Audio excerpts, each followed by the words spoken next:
Ooh, suddenly soundtracks are here to provide you.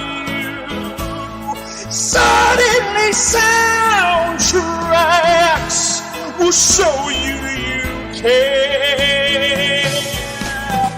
Oh, theme of the soundtrack inside you with sweet understanding. Oh, with sweet understanding. With sweet understanding. Soundtracks are your friend.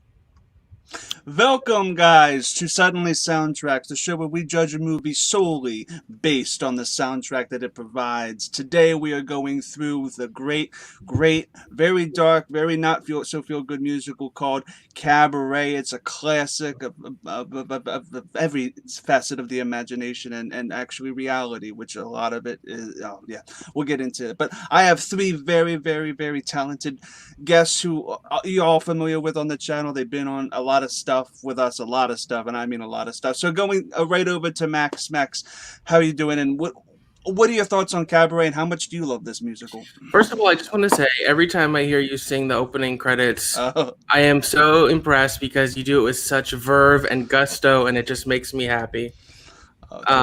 And I hope you get to do a concert again soon because I miss your Meatloaf cover band. Yeah, that's going to be great. Actually, before you get into that, go into some plugs. We have a lot of stuff to go through. Yeah, I would love to. Okay, so tonight's Thursday, a little unusual for Suddenly Soundtracks. We dropped the Shock Treatment Suddenly Soundtracks earlier today at 3 o'clock. It was supposed to air a couple weeks ago. There's some technical issues, so now it's a fully produced episode. It's already gotten some good viewership. Check it out at any time. Chris is joined by William Bibiani, Video Drew, and Mark Hoyk. If you don't know Shock Treatment, it's basically the sequel to Rocky Horror Picture Show. It's really awesome. You should check that out. Tomorrow is Friday. That means it's Scary Movie Squad. We're watching Cabin in the Woods, one of my absolute favorite meta horror comedies. If you haven't seen it, don't read a word about it. Come join us and be surprised. If you have seen it, I'm pretty sure you love it, so come watch it with us again. Produced and written by Joss Whedon, directed by Drew Goddard. It is awesome. Now that brings us to Saturday, and unfortunately I have some sad news. The Halloween Town quadruple feature has to be canceled due to scheduling issues. But all that means is we'll have to watch the Halloween Town movies next year on the channel. I'm sorry if you're looking forward to that, but it'll be fun. It'll there's always another day. Sunday, The Unwind is back, episode 3 of the Sunday Evening One Unwind, the show about whatever. What are we going to talk about? I have no idea. We'll just see what happens, and that is the beauty of that show. Monday, the family-friendly Scary Movie Squad is watching Tim Burton's Frankenweenie. Now, we're actually going to first watch the short film he made from the 80s and then seek into the animated film. Both of them are available on Disney+. The short's under 20 minutes, so it's basically going to be this normal length. It's not like an actual double feature. But I think it'll be fun, especially to compare and contrast the two versions and how he evolved his story over the 20 years in between the two films. Next Wednesday, Suddenly Soundtracks is back. And yes, I'm on it again. With a really cool concept that we have not done before. It's called Add It to Playlist Halloween Party. Yeah. Myself, Tim Franco, Danny Fernandez, Rachel Silvestrini, and Chris Clark and his illustrious safari gear. I mean, you're wearing a lei. I love leis. I love getting laid. I like putting leis around my neck. We're going to talk about our favorite songs to listen to and play at a Halloween party. It's going to be really fun, really spooky, seasonally appropriate. Speaking of spooky, if you haven't watched Front Center Mezzanine from last week, good transition, which Preston was also on, and Video Drew, as opposed to our normal interview format, we went through our favorite spooky musicals. It was incredibly fun. There were some inclusions that shocked me, and yet By the end of the presentation, I was thoroughly convinced that they belonged on any list of spooky musicals. Yes, I'm talking about Fiddler on the Roof. Preston. And speaking of Front Center Mezzanine, we're going to take just a little hiatus for the rest of the month. With Halloween coming up, with the election, we'll be back in November. And as soon as we have the dates and the guest, we'll be sure to let you know. I think that about does it. It does. Yeah, Max, I'm actually going to throw it to you last for the cabaret thoughts. I'm actually going to throw it to our two guests first. Liz, you know Max pretty well. You're his wife. What are your thoughts on Cabaret, and when did you first see it, and what were your thoughts watching the movie for the first time? So I actually saw Cabaret in when the revival was re-revived for I can't remember where I was at. It's above 54 below. What's above 54 below? Studio 54. Studio 54. I was fascinated by it. I will always remember because I lost my wallet at Cabaret, and they graciously mailed it back to me based on my ID address. Way to go, Roundabout. Yeah, Roundabout was great. I was like, where's my wallet? And they were like, oh, we already dropped it in the mail after the show. And I was like, well, that was fast. But it was a great concept. I think it is a show that really welcomes being done in different varieties of theater and can really be done at different stages of theater. My introductory to Cabaret actually was, now remembering it, my freshman year of college. We staged a musical review as if it was happening in the middle of Cabaret. So we opened and closed with Cabaret and then the in-betweens of Cabaret. I didn't know Cabaret is a show about Nazis when we did that. It doesn't make sense now looking back. We missed that part when the director decided to do that somehow. But now that I've seen the full production, I love Cabaret. I have looked at the wink wink slime tutorials of several versions of Cabaret. And today, watching the movie, I think it is the best way that this particular thing could have been put to film at the time. Like they did what they could to make it more approachable without it being just completely sung through as it is in the musical. So I enjoyed it. And it's got a lot of great earworms that, as long as you don't pay attention to what they're really about, don't depress you. Yeah. Preston. Can I just, I have a question for Preston, actually. I'm dying to know, is that Dakota Johnson sassing Ellen mug? Yes. I got stoned one night and decided to make myself some mugs. And this was necessary. This was one of them. I think it's lovely, and I'm sad I don't have my own. Thank you. I can give one to you. Preston Max Allen, Preston, what are your thoughts on Cabaret when you first saw it, and how much do you love this show? I love Cabaret. The soundtrack, the three different albums / soundtracks have been in my rotation for a long time. I love Candor and Ebb. Chicago was like my first, I was like obsessed with when I was a kid. So Chicago, Cabaret, and like I saw The Visit several times. Like I did love that. So I saw the movie for the first time when I was quite young. I think we talked about how my dad loves musicals and showed me a bunch of them when I was a child.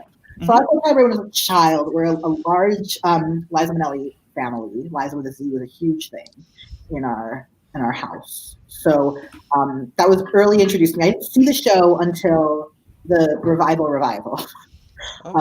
When I saw it twice. I saw Emma Stone, and I saw Michelle Williams' understudy, Andrea Goss, who was incredible, and I loved her Sally Bowles, and I know she took it on tour.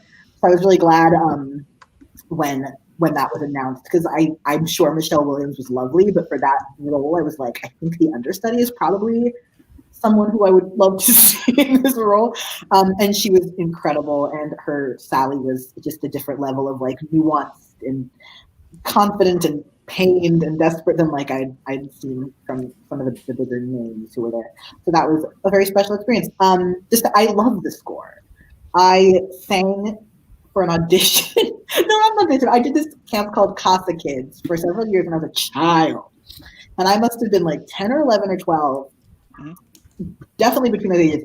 And we had to sing in like a song circle, and like the vocal the vocal portion, just like get up and sing, give some music like in front of all the kids. And I sang Cabaret with like my full chest as a child to this group of people. And I remember them being like, that was lovely, but like maybe next time choose a different piece. So I've always loved it. And then like revisiting, we'll get into it, but I've been revisiting the score already and like rocking out to it like throughout the last few months.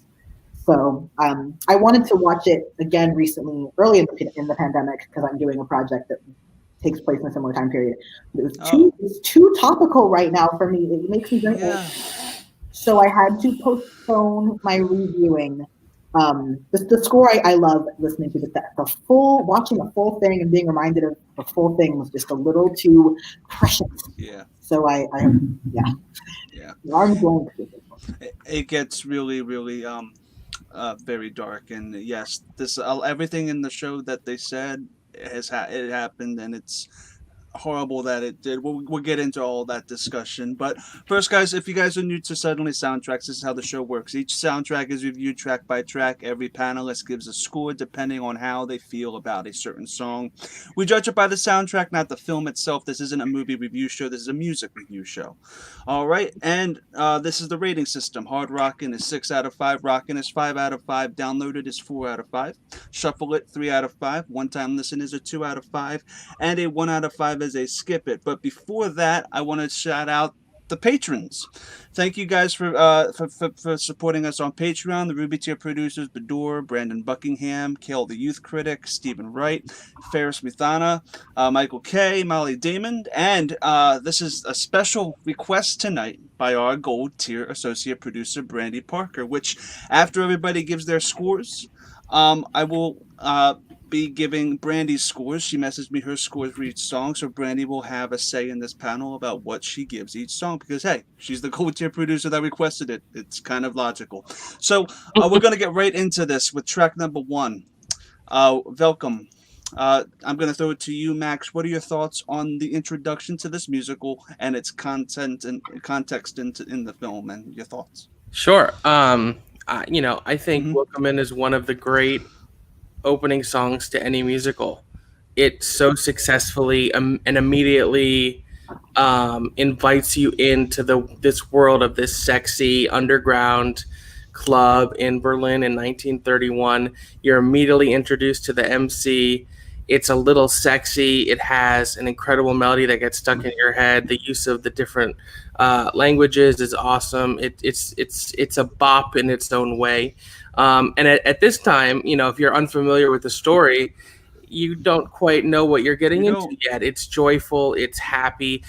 I think it's lulling you into a sense of security that very quickly gets smashed. I think it's a terrific, terrific song. Yeah, the way I judge an opening number is how well, though, it kind of sets the mood for the actual piece itself. And this does the opposite effect of what an opening number should do. It gives you the opposite feelings of what the musical actually is about.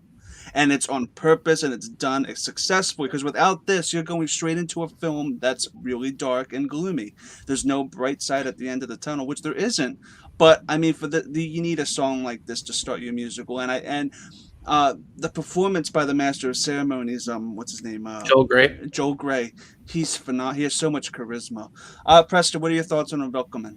I think it's like a perfect opening number. I think by having the tone that it does, it's actually exactly how the show, I think it's a perfect fitting opening number for this, because it is about lulling you, like you said, into the sense of security, into this, it gets dissonant and creepy towards the end, but this is the you're at a show and it's fun and it's raunchy and wild, and they give you, within the context of a cabaret number, that you could put up anywhere, the characters and the tone and the sense of humor and the sense of sexuality and the sense of the musical world.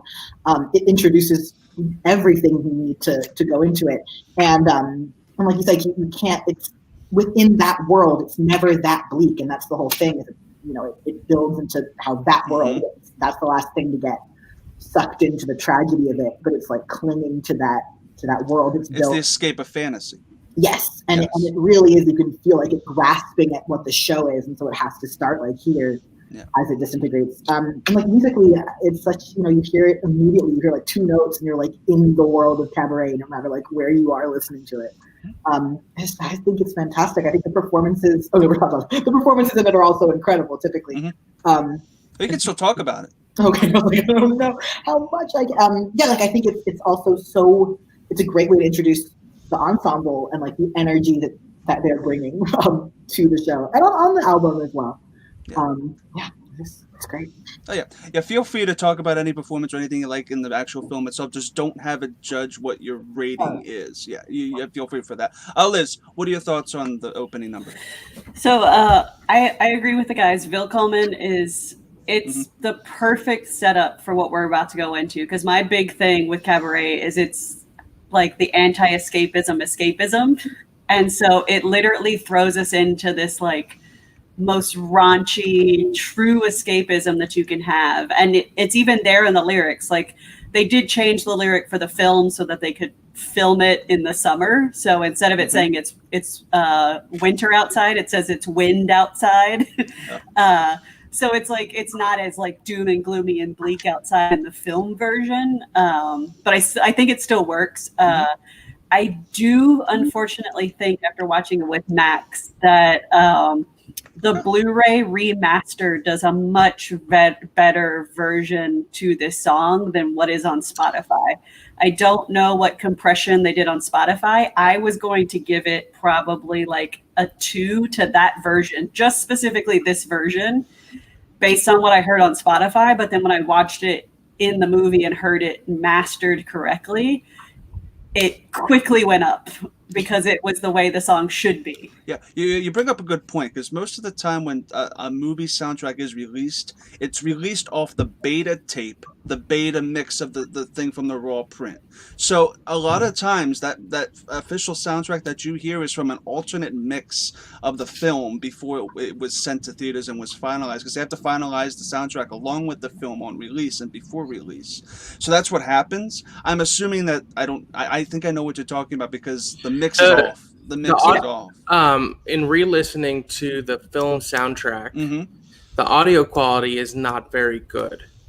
Of course, it was the 70s, but like you listen to Beatles albums or Led Zeppelin or whatever, and they sound great. And so I don't know. Horror soundtrack sounds great. So I don't know why, for whatever reason, it all sounds very tinny and like there's not a lot of robustness to the mix. I wish they would like remaster the album based on the audio mix from the Blu-ray, because it sounded fantastic when we were watching the film earlier. Yeah, it's a shame. Yeah, and we had a discussion where I was like, I was really struggling to get into it, because I was like, WILLKOMMEN is supposed to be this song, and like Preston said, you hear it, and if you're a musical person, you hear those like notes, you know what you're getting in, you're in for the ride. And then I listened to it on Spotify and I was like, oh, it's kind of falling flat for me. Like, I'm not getting the MC. I'm not getting the jovialness, the debauchery, just the literal leave your cares at the door.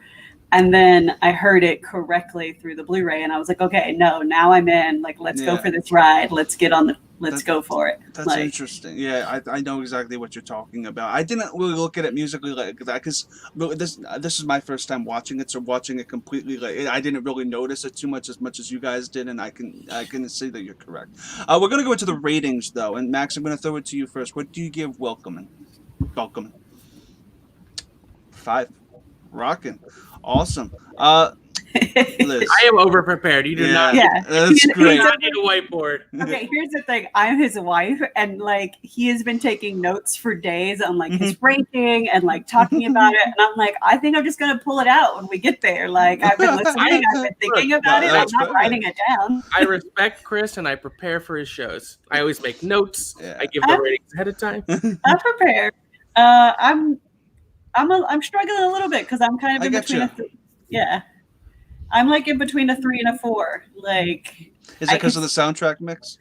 No, it's just WILLKOMMEN is a day where like I don't always want to listen to it, but it definitely is in my shuffle. Like it's in my Broadway musical shuffle. Like I could definitely do with that, and so it's one of those. There are days where I go through like this is an album that I listen through over and over and over, so it would be a download. Mm-hmm. And then there's other days where I'm like, let's skip it and like shuffle back to that later. I totally get that. Yeah. So even if you're in the middle of it, it's fine. And this isn't like stat based or whatever. Preston, what are your thoughts? What do you give it? I was torn. As like an opening number, I give it a 5. But in terms of my experience with it, like when I'm listening to Cabaret, there's like four to 5 songs that I like gravitate to, and it's just not like one of them. So I'm going to give it a 4 in honor of that. It's just like it's such a world building song that sometimes I just want to jam. Yeah, I stick to this every time we do this show. Is I give the opening number a rockin' right off the bat, because if it accurately depicts the show, if it starts the show with, as you guys said, an escape to fantasy, which is a thematic theme throughout the entire film, because they're using the stage play as sort of a mask, a sort of like kind of veil of we don't want to see what's behind the curtain, and I give it a rockin'. It's a great piece, and Brandy too. Brandy gave WILLKOMMEN a 5, which is a rockin' as well. She apparently really digs this opening number. So, Liz, I'm going to throw it to you for the second track, Mein Herr. What are your thoughts on Mein Herr?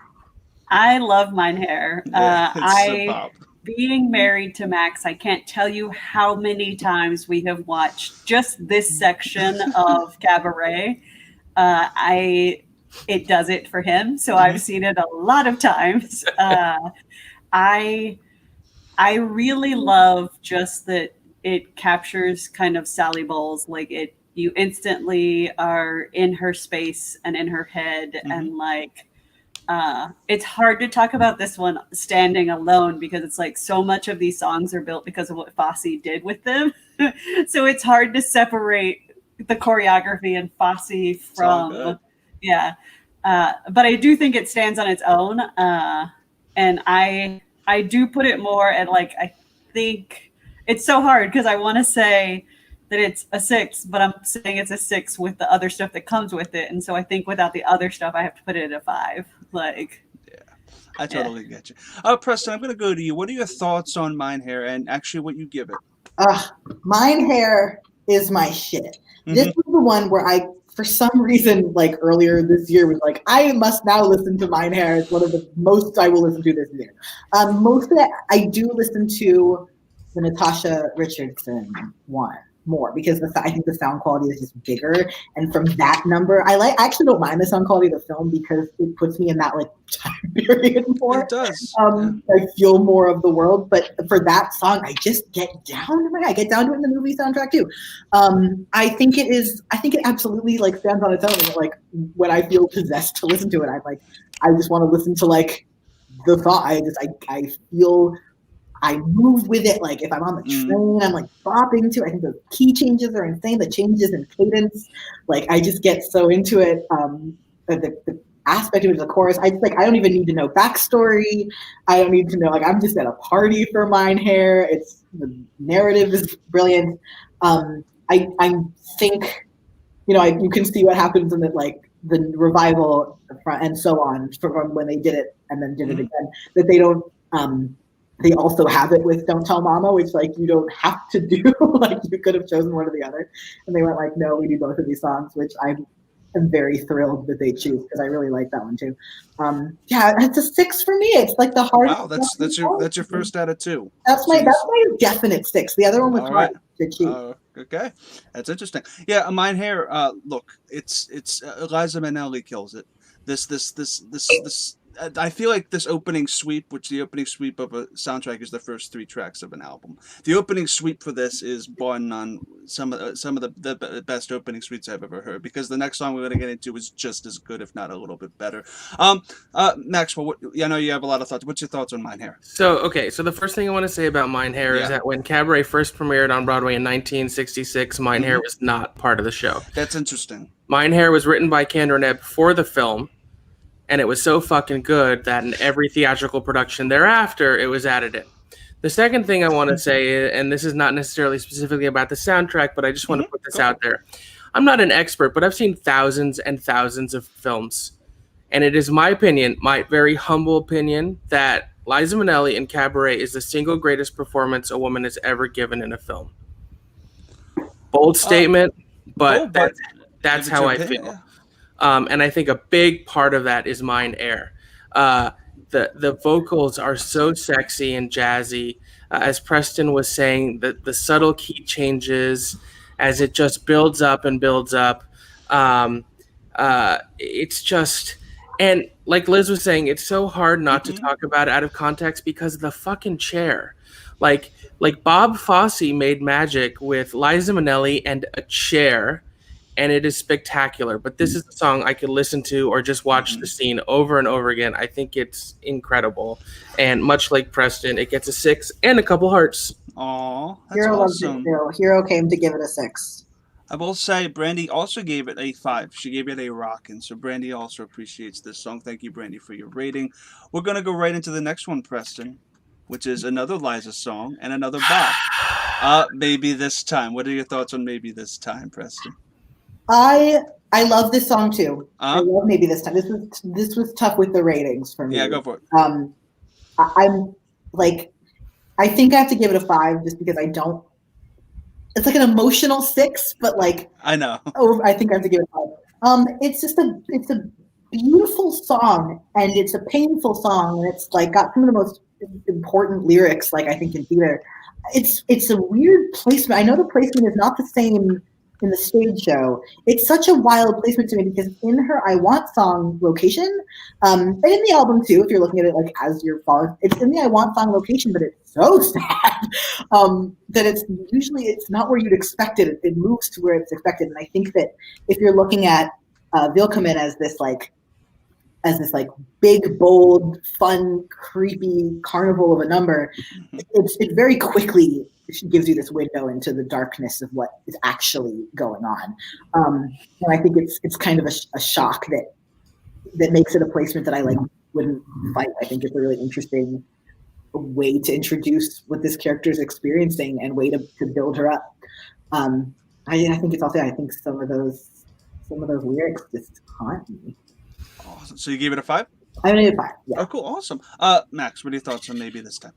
Yeah, it's interesting what Preston said about the placement of the song, and I think that, and have to talk about the film a little bit and compare it to the musical. It's just, the narrative, while like the framework is the same, it's actually quite different in the film and on the stage show. There are like 2 main characters in the stage show who are not in the film.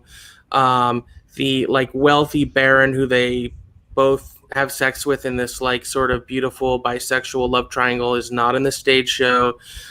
His friend who first comes to him to learn better English is in the show, but there's a different reveal. So in the stage show, it's actually revealed that he's a Nazi.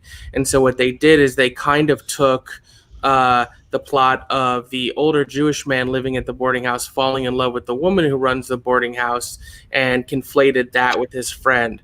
So I agree. Maybe This Time maybe loses like a little impact because of how early it comes in the film, because it is an I Want song. And I Want songs tend to come later into the narrative when you've had more build up and more time with the character. But all of that aside, this song is incredible. The lyrics are haunting. I think it's one of the great I Want songs, one of the great ballads written for musical theater, and Liza's vocals are out of control. And what's funny is Sally Bowles is not always a role played by actresses with great voices, because Sally, the character, is supposed to be a struggling actress who doesn't quite have the talent, which is why she's performing in this little club in the basement in Berlin, which is why I thought Michelle Williams was so perfect, because her acting was incredible and her voice was good enough but not great, and the emotion she brought behind it. But Liza singing Maybe This Time, and I think it reveals how much I love Liza in this film, is my other 6. Wow, you're using both of them right off the bat. Look, if I'm going to give 2 6s, I'm giving it to Liza. That's just how it goes. Liza deserves my heart and all my 6s. I would give her my house if she needed it. Yeah. My dad actually just chimed in to say that Maybe This Time was written for Liza. So great. It was not in the original Broadway. So It is now, of course. It's another Yeah. one. Well, It's both another- these songs. Wow, that's interesting. Yeah, go for it, Liz. What are your Another thoughts? point on that, just piggybacking off of that point that it was written for Liza, they'd actually written it for Liza, not for Cabaret. And so by including it in the movie, they used to joke with Liza that they lost their extra Oscar because she asked them to put this song in, and it made them ineligible because it had already run on it ran on Liza's album already. And so they joked that it was Liza Minnelli. I think it was this one. It's either Maybe This Time or Mine Hair, whichever one. It's like the same thing that happened with Come What May and Moulin Rouge. Yeah. Come What May was originally written for Romeo and Juliet and then wasn't used till Moulin Rouge. And so because of that, it was deemed ineligible for the Best Original Song Oscar. Yeah. And so from my understanding, they were going to submit Maybe This Time. They were deemed ineligible. And so they lost the Best Original song for the Oscars that year, and so they blame it on Liza jokingly because they got like 6 others. So since you brought up the Oscars, I just want to point out one little factoid. To this day, Cabaret is the film that won the most Oscars without also winning Best Picture. Interesting. Wow. Liz, I'm actually going to go to you. What are your thoughts on the song, and what do you give it? So I love Maybe This Time. I specifically love this version of Maybe This Time. So and part of it is because of what Max pointed out. They were actually very upset that Liza Minnelli was the lead, because the lead is not supposed to be like Liza Minnelli is everything Sally Bowles is not supposed to be. She is talented. She is beautiful. She can dance. And she's thin and just gorgeous, and like Emma Stone's publicists are about to send you a very angry letter. Every piece of like anti what Sally Bowles is supposed to be as a character to the role. And so that, like, for me, that's why I love this version of Maybe This Time, is because it's the best vocally sung version of Maybe This Time. Like, usually you get to it and like you're getting in the album and like it's going through, especially like the Max and Preston pointed out, with the Broadway version, it happens a little bit later. And so you've been chugging through, and then you get to Maybe This Time, and it's usually an actress who sings it as it's written, and it's not always the best vocally done song. And so it's got a lot of heart, and it's got a lot of like gumption to it. And you just kind of fall flat because you're like, I want her to be so good, but she's not, which is what Sally Bowles is supposed to be. So to hear Liza do it, and you're like, oh my God, Liza Minnelli just took it, ran with it, was like, I don't care if it's supposed to be kind of flat and mediocre. I am going to put everything out on this song. So it is my 6. Like it's my 6 too. She kills it, and it's phenomenal. I just also want to take this opportunity to mention the Schitt's Creek Cabaret.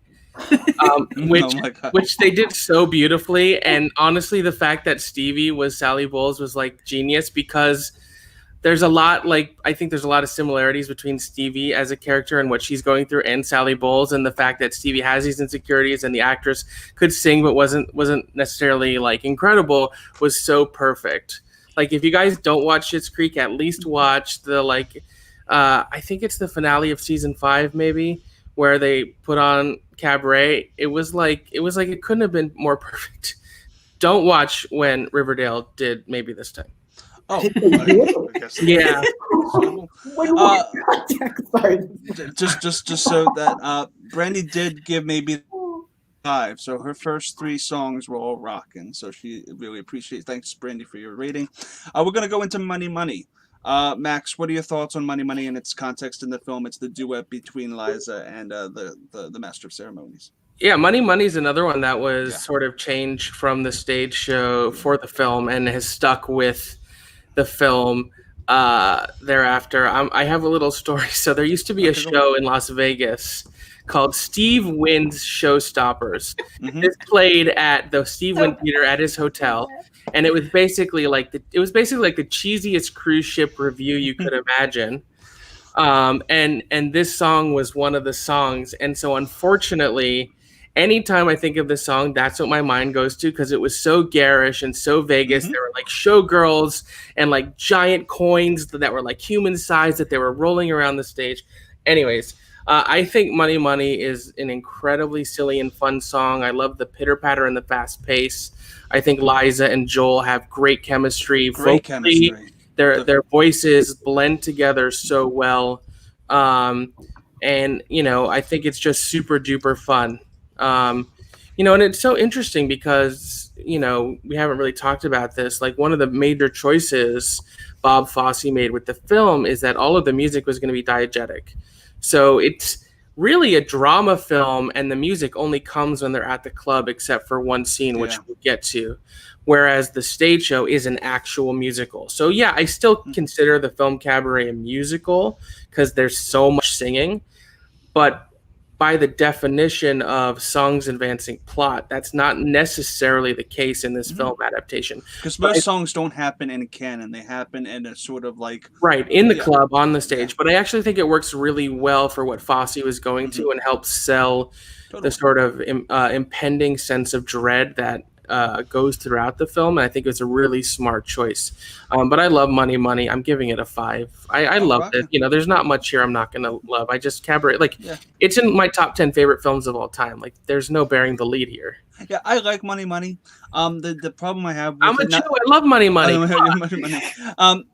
I just don't feel like it's at the echelon of the first 3 tracks. I do feel like it kind of gets a little like... it wouldn't be something I would play regularly. So I would give Money Money a solid shuffle. It's not a terrible song. I just feel like there's more on this soundtrack that you would go back to. And I do appreciate it because the song is great and the chemistry is there. It's just not something I would necessarily go back to. Preston, I'm going to go to you. Do you agree with me or do you agree with Max on Money Money? I'm going to be controversial with my Money Money opinion. So I took hard, like, there's a difference for me in Cabaret between songs I like rock to and songs I love. So the songs I rock to, I'm like taking seriously with the rating being hard rock. Okay, so I'm giving, when Money Money plays, I like have to dance to it. I have to move to it. I have to. It's an obligation. I did it while I was going to vote today. I was like, Money, Money. I think it is a fantastic, like, it's Lena Lovett. I don't know if anyone of you listened to Lena Lovett, but for some reason my dad was like, listen to this bizarre 70s rock star a lot in my childhood. And I love that weird sound that like, and it sounds just like one of her songs that I could really get down to. And so yeah, just like the overlapping, the creepiness of it, the lyrics are so clever. And yeah, like the beat of it is just like, it's in my bones. And then context-wise, like, yeah, separate to whatever that is, because I'll listen to it any day of the week. Context-wise, I love it because I think we've seen Sally a lot in the context of like work and in the context of sadness. And when she performs this with the MC, even though it's like a miserable song about being miserable, these people always seem to have a lot of fun. And it's kind of the first time I think you see Sally like kind of having fun with someone, and they're like bonding over this tragic thing, but it's such a like, you know, you have to laugh or else you'll cry kind of way. And you can see that they have a good relationship at that time, in that moment. And I just think it's one of the lighter moments in which I appreciate, which I needed at that point. So I have to give it a 6. It's my second 6. Okay, there you go. That's fine. It lives in my bones. That's fine. Everybody loves Liz, what are your thoughts on Money Money? What do you give it? So I feel like I'm coming in my ratings a little overly critical. No, it's fine. Go for it. I like Money Money. I definitely do. It does have that sort of like joyfulness to it. And for whatever reason, though, from this iteration, Broadway iteration, the one that we did in my college cabaret in freshman year, I've just never really connected to Money Money. Like, it just is one of those, like, it's kind of a 3. Like, if it's in my mix, I'm gonna let it play it through. I'm gonna not like it. Like, it's there. I enjoy it, but it's not something that I put at like a pinnacle of a thing. I was gonna say that's because you converted. I am the converted Jew. Yeah. The jokes write themselves. I'm sorry. Yeah, the money jokes write themselves. I don't know. It's just, I really don't know why I never connected to it. Like I said, like, it's not one, like, if Preston or Max wanted to put it on and we'd rock to it, I could rock to it, but I'm not like It's not going to it myself. Like, yeah. What's interesting, Liz, is me and you were shuffle it, and so was Brandy. Brandy is a 3 too. She said shuffle it as well. I'm curious what her thoughts on it were, but I still appreciate the hard rocking Preston and the rocking from you, Max. But Liz, I've gone to you last. I'm going to go to you first this time so you can have some fresh thoughts. What are your thoughts on Two Ladies? This is the one that I don't really like. If I had to choose something that was like out, this would be my 2. Like, I'm not gonna, if I'm listening through the album, I'm not skipping it. Like, there's none that I would go through it and be like, nope, not listening to that. But I just don't like it. I think it goes on a little bit too much, and it's kind of just, it just doesn't hit for me. Like, I don't know how to describe it. Like, it's also hard because it's one of those, like, where it's placed, it's so, like, it is the pure escapism and like comedy of what's going on, and they're kind of trying to make a statement with it, with the other stuff that's going around, but like, it just doesn't do what I think it wants it to do. And so it's a 2 for me. Like, that's Preston, what are your thoughts on Two Ladies? To me, it's like it comes right after Money Money, which is not good for it in the case of me. I think it does exactly like it's another one of those like fluffier, lighter cabaret songs that just like is the secondary one to me. It's just like the topic's not as deep. It's like there's not as much to do with it. The performance is always cute, but on that album, I just got what I needed out of like that thematic experience. So I do listen to it when it comes. There's a few on here where I'm like, really? But this one, I give it 3 because I will listen to it. I don't hate it, but I do think that without the cushioning of the other songs, like in the show, you need a lot more music. So like to weave it in, to keep coming back to the cabaret and like having those numbers, I don't have a problem with it. But yeah, 3. I found it kind of cute, and it was kind of an earworm, so I gave it a download it. I felt like it was substance doesn't really matter for this one. It's just kind of like it's just a little fun little ditty, and I kind of enjoyed it. Max, I don't know if you agree with me or you agree with them. What are your thoughts on Two Ladies? I agree more with you, Chris. Okay. I agree it's an earworm. I think like Dealy Dee Dee, it's so cute and silly and fun, and it's used interestingly. The intent of it is different in the film and the musical, but because the film sort of has the bisexual love triangle, I sort of feel like that's why they kept this in as like a nod to that. So I think it works in that context, but I also just think it's sort of delightful and fun. Not as good for me as Money Money, but the Deedly Dee Dee, it just makes me happy and smile. And I think Joel Grey is like, I don't want to necessarily compare Alan Cumming and Joel Grey, who to me are the 2 like definitive MCs, because what they did is very different. But Joel Grey on his face seems to be like the more milquetoast, lighter approach to the role, but he actually has this like devilish undercurrent, whereas Alan Cumming was more overtly nasty and scandalous, and went even deeper. But it's that little the like smirk underneath the nice guy that really gets me. And I think this is one of those songs where when you're watching, you're like, oh, this is not the nice MC necessarily I thought he is. Like, this guy fucks and could fuck you up if it came to it. So I give it a 4. Sorry, I'm saying the F word a lot tonight. No, it's all good. It's all good. Usually for Suddenly soundtracks, we don't do the before I do that though, Two Ladies, Brandy did give a 4, so she's actually on the same page as me and Max on this one. But we don't usually do instrumentals on this show, but I felt like since this has a very interesting difference in the stage version, I was going to let Max, if you want to talk, what's Sitting Pretty. It's basically the intro to Money Money in the stage version, right? If I'm correct, right? It like goes into it a little bit. Yeah, it does. It does kind of go into it. It like, it's sort of just instrumental in the film. In the musical, it plays and the MC and the girls are on stage dancing before it leads into Money. I think as an instrument, I mean, look, the Candor and Ebb are so talented. and just on its own as an instrumental song, it's jazzy and it's fun. I didn't give it a rating. I didn't give it a rating either because on from what I recall, because I did not re-listen to the Broadway album before we did this. From what I recall, it doesn't really have like significant lyrics or anything to it. It is sort of just an instrumental interlude into it, but because the show, as opposed to the film, has so much more music and you spend more time in the club, this is just another little dance scene. Cool. Yeah, I was interested actually, Preston or Liz, for Sitting Pretty. Does this have any bigger significance in the stage version, or is it just what it is on the soundtrack? I don't remember, if I'm being honest. It probably doesn't. I didn't make it back to listening to the revival soundtrack.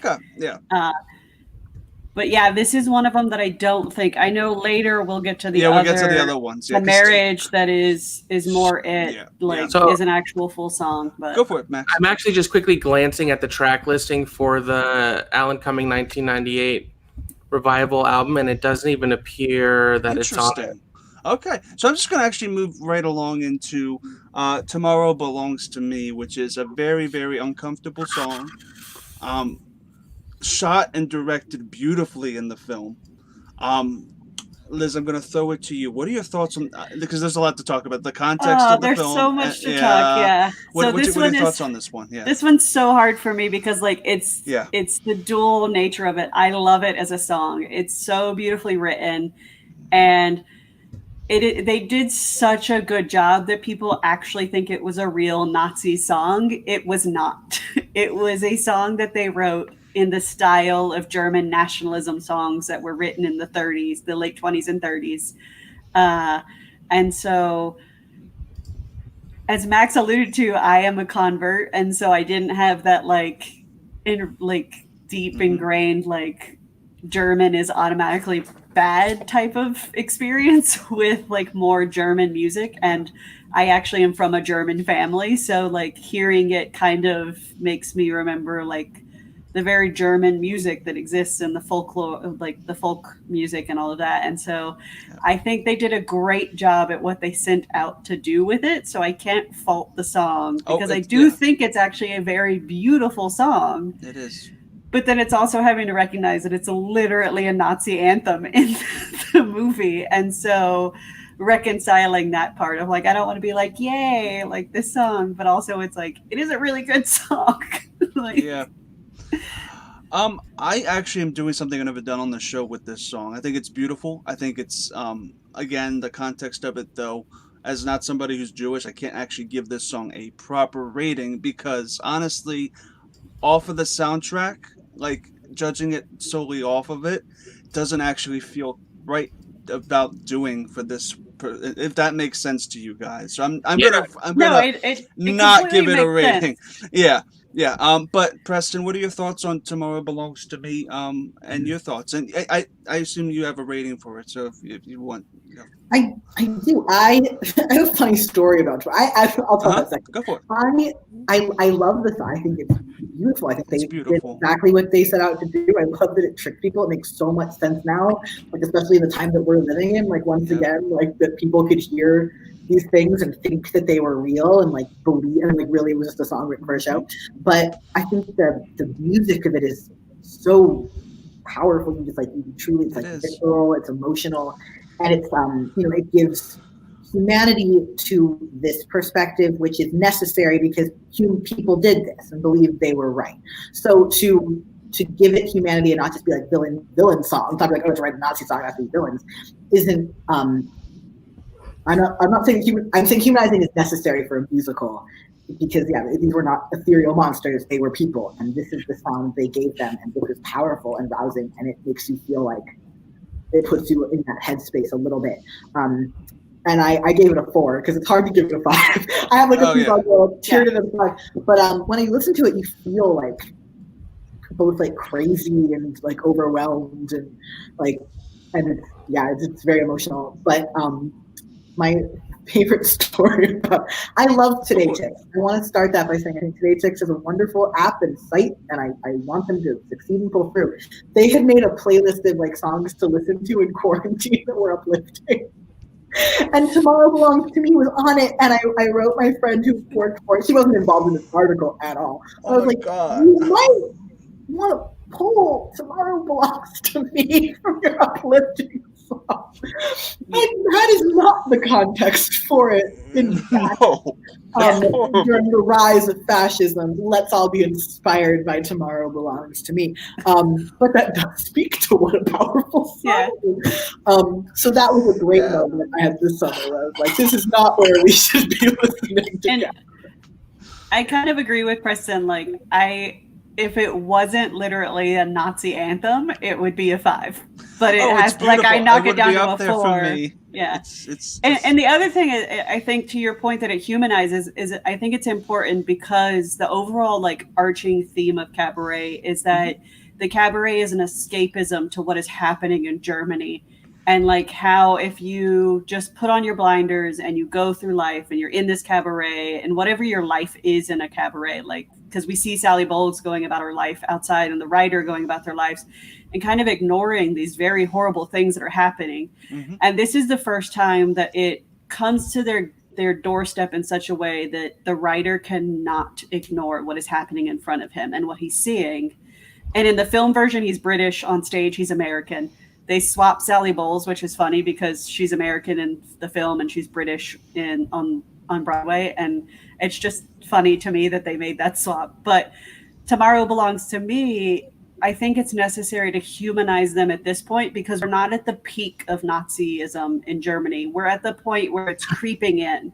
And to be a cautionary tale for times like now, to be quite frank, I said it, I kind of alluded it to being kind of like the This Is America version or like song of Cabaret, because it's like, oh, there is this great like song and then that like is really entertaining and beautiful, and then you're like, oh my god, when you actually get into what they're talking about, it's like, oh like this is how easily these fascist like ideas can seep into entertainment, and like you can just kind of ignore everything that's going around you and think that everything's hunky-dory while the youth of Hitler are standing right there at your picnic.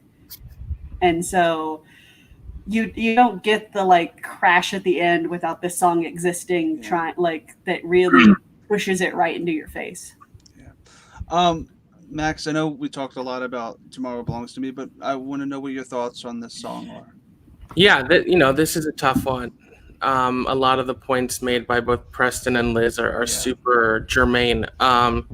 So first of all, I think it's important to note that both Kander and Ebb are Jewish. They both were born in the United States in the late 1920s. So they would have been, teenagers while the Holocaust was going on. So that was a very real experience for them. Being in America, they weren't necessarily affected by it in the same way that European Jews were from Poland and Germany and other places around there. But they would have seen what's going on.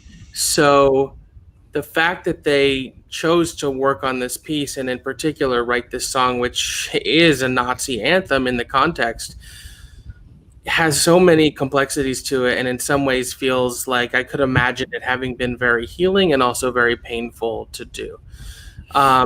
Mark Lambert, who is the singing voice, he's not the actor in the film, but they dubbed over his voice. His voice is gorgeous. And the song, taken out of context, is a really beautiful song. It's oddly uplifting, and as it builds and everyone starts to join in, you sort of get caught up into that rah-rah moment, and then you're like, oh wait, oh shit. And to talk about the film just for a second, the way that Fosse stages this, it's beautiful. Where for the most part you're seeing the boy who's singing just in a close-up on his face, and you don't see the thing, and then it pans out and reveals the Nazi outfit and the swastika on his arm is so effective and so chilling. And to what Liz was saying, you know, Cabaret is not a Holocaust film. It takes place before the Holocaust started. And I think why it's so particularly relevant to what we're going through now is it shows, and this song is a perfect example of that, of how fascism can very quickly make its way known. It can be disguised as nationalism and or patriotism. People are susceptible to these forces, and then by the time it's too late and it's gone into a very dangerous place. And that's the brilliance of Cabaret. The film, the stage show, is throughout these nuggets of the Nazis becoming more and more prevalent, the violent crimes, their oppression, shows how if you like look away for a second, or if you choose to look away for a second, which Sally does, and we'll get to that, it could all be over and you could be totally screwed. So I have to give this song a 3, because it's hard. Like I would not choose to listen to it often, but I also have so much respect for the construction of the song, for what Kander and Ebb did, and for its import in the piece. And in the film, it's the only song not sung at the club. It's the only song that's not, you know, in that context. So, and to your point, Max, this is actually the song where I think the film version does a little bit better of the Nazism, like slowly creeping in. Because you get that shot. Because you get the shot of the writer with the Baron in the car, and previously in the film we see. They have, like, the callback to kind of the produce man is that you see they've killed a produce guy, and the writer asks the Baron, like, why do you let that go on? And he says, well, because they can get rid of the communists and then we can control them later. Like, basically let them do our dirty work and then we'll clean them up. And at the end of this song, the writer goes, oh, so you think you're actually still in control of them now? And it shows how, like, the quote unquote elite of Germany were kind of taken along on this ride because they were like, well, they'll just clean up the stuff we didn't like, and then they're never going to come for us. Yeah. And the real reality is what's shown in this song is an entire picnic celebration gathers together to sing this like nationalism song. And that's when the main characters start to realize, oh, we don't have any control in this situation anymore. Like, yeah, and although in the stage musical, the context of the song in its placement is different, it has the same impact. It really is the turning point, because it's the reprise is the Act 1 closer of the musical. And in many ways in the film, this is where it really shifts gears from, okay, you've been seeing it slowly creeping up to now. It's here. We can't ignore it. And it's just going to get worse. And it does. Yeah. Brandy did give it a download at 84. That's her rating of it. And I'm still staying off rating it because honestly, this is one of those songs that for me, it's a little awkward to kind of give it out of context and in the. I hope you guys understand that. But completely understand. There's one other song that's going to be like that we're going to get to, and I think you guys probably know what I'm talking about. But before we get to that, we have Married. I can't pronounce that. Is that HEIRATEN? HEIRATEN? HEIRATEN. Yeah, it's Married. It was originally in the stage show, and it was cut from the film, but it was not cut from the film. It's on the radio. And since Preston, you haven't spoken recently, what are your thoughts on Married before I go to Max? It's hard to separate it from the show because I gotcha. That is my. It's like it's one of those songs like where you. Well, I won't ever choose to put it on, but it's lovely, and it does. Great. For the context of the soundtrack, it would not do much for me. I'd be like, this is a nice soundscape. But when I think of the way in which I've seen it performed and what happens with those characters, it's much more impactful on stage and with the history behind what it is. Sure. Yeah, it's one of those where it's more of a world building, like soundscape building song for me. Like whether it's in German or in English, I think it's also the lyrics are quite beautiful. It's a very, you can tell it's meaningful to the composers. It's one of those songs where I think they probably put truth and experience in it, and I appreciate that. I think there's another one of those that's not on this album, which is oh my god, I don't care much. It has like a similar feel to that, but I gave it a listen once. That too. No offense to Married. It's clearly I'm like here with the party songs, and Married is like sleepy time tea. Yeah, I gave it a 3 a shuffle. I think the vocal was beautiful. I think any song sung in German just sounds really nice and pretty. And I'm not too familiar with the context in the actual show itself, the stage show, but I think just here it's just a beautiful song. But there's really nothing more for me to add to what you said, Preston. Max, what are your thoughts on Married and its context in the show that you probably are really familiar with? Yeah, I mean, because they cut out the characters of Herr Schultz and Fraulein Schneider, and this is really one of their big songs, it has a totally different import and impact in the film. It's sort of just playing on the gramophone. I will say Greta Keller's vocals are gorgeous, and it is a beautiful song. And I think clearly it was an important enough song to everyone involved that they managed to find a way to get it in. But because it's sort of an afterthought in the film, I give it a 3. Even though it is beautiful, if we were talking the Broadway album, it might be a different story. Which actually enhances it being out of context, too. Sure. Liz, what are your thoughts on Married? Yeah, I'm with Max, where I think it's a great song. I agreed, like, it must have been something really special to the writers that they found a way to include it, but I think it loses all of its impact being a background like track that's playing.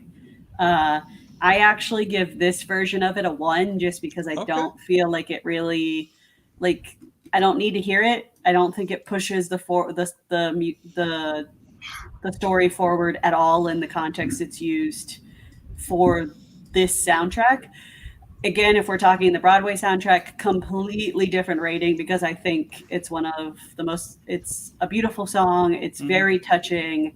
Like, it needs the 2 characters that it belongs to give it the weight that it deserves. Like, and also like the pineapple, like I love, like, I'm kind of sad in the movie that the pineapple whole thing, like, just like that humanizing of what 1930s was, and like these little simple things that meant something so much. And you don't have that in this version of Cabaret. Like, it's a very lavish version of Cabaret. Like, we have the Baron who's taking them everywhere and throwing everything around, and caviar, 3 caviars at once, and caviar all day, and champagne, and all of this. And so you don't have that softer characters to like give this song the weight that it deserves. And so I think the movie just really, it's nice that it's there, but it's not used in any way that actually does anything for the movie. Yeah. Brandy also gives it a 3. So she's on the same page with pretty much all of us. We were 3, 2, 1. It's a solid number, but again, honestly, if you weren't really paying attention, you probably missed it on your first watch anyway, because it's just there in the background. And but we're gonna go into this, Max, and I'm gonna throw it to you. This is if you could see her, which essentially the MC is singing with an actress in a gorilla costume, and there's a lot of powerful commentary around this track. What are your thoughts on If You Could See Her? Yeah, this one's interesting because there's also some history about the lyrics being changed back and forth to